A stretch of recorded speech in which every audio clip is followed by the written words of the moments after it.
സംസ്ഥാനത്തെ സർവകലാശാലകളുടെ പ്രതിസന്ധിയിൽ രാജ്ഭവൻ ഇടപെട്ടതോടെ തിരിച്ചടി ഭയന്ന അനുനയ നീക്കത്തിനൊരുങ്ങി സർക്കാർ. മുഖ്യമന്ത്രി വഴി പ്രശ്നം ഒതുക്കാനാണ് ഉന്നത വിദ്യാഭ്യാസ വകുപ്പിന്റെ നീക്കം. കേരള സർവകലാശാല VC-യെ അനുനയിപ്പിക്കാനും പ്രശ്നം ഒതുക്കാനും നടപടികൾ ആരംഭിച്ചു. 27-ന് മുമ്പ് വിഷയത്തിൽ കേരള സർവകലാശാലയിൽ സിൻഡിക്കേറ്റ് യോഗവും ചേരും. കേരള സർവകലാശാലയുടെ VC രജിസ്ട്രാർ പോര് അവസാനിപ്പിക്കാൻ നിലപാട് മയപ്പെടുത്തിയിരിക്കുകയാണ് ഉന്നത വിദ്യാഭ്യാസ മന്ത്രി ആർ ബിന്ദു. VC മോഹൻ കുന്നുമലുമായി താൻ നേരിട്ട് സംസാരിച്ചെന്നും അദ്ദേഹം സർവകലാശാലയിലേക്ക് തിരികെ വന്നത് ഈ ചർച്ചയുടെ അടിസ്ഥാനത്തിലാണെന്നും മന്ത്രി പറഞ്ഞിരുന്നു. 3 ആഴ്ച നീണ്ടുനിന്ന കേരള സർവകലാശാലയുടെ അധികാര തർക്കത്തിലും ഇതോടെ പരിഹാരമാവുകയാണ്.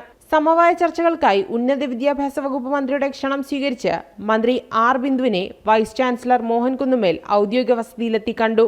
കൂടിക്കാഴ്ച അരമണിക്കൂറോളം നീണ്ടുനിന്നിരുന്നു. എന്നാൽ ഗവർണറെ അപമാനിച്ചതിനെ തുടർന്ന് സസ്പെൻഡ് ചെയ്യപ്പെട്ട രജിസ്ട്രാർ ചില സിൻഡിക്കേറ്റ് അംഗങ്ങളുടെ പിൻബലത്തിൽ ഓഫീസിൽ അനധികൃതമായി ഹാജരാകുന്നതിലെ ഭിന്നത VC അറിയിച്ചിട്ടുണ്ട്.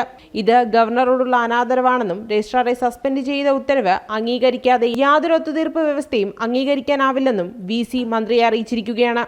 അതേസമയം പ്രശ്നപരിഹാരത്തിന് ഗവർണറെ മുഖ്യമന്ത്രി കാണും. തലസ്ഥാനത്ത് ഗവർണർ തിരിച്ചെത്തിയാൽ ചർച്ച നടത്തി പ്രശ്നം പരിഹരിക്കുന്നതിലൂടെ മുഖം രക്ഷിക്കാനാണ് സർക്കാർ ഒരുങ്ങുന്നത്. ഈ മാസം 27-ന് മുൻപ് കേരള സർവകലാശാലയിൽ സിൻഡിക്കേറ്റ് യോഗം ചേർന്നേക്കും. ജനം, തിരുവനന്തപുരം.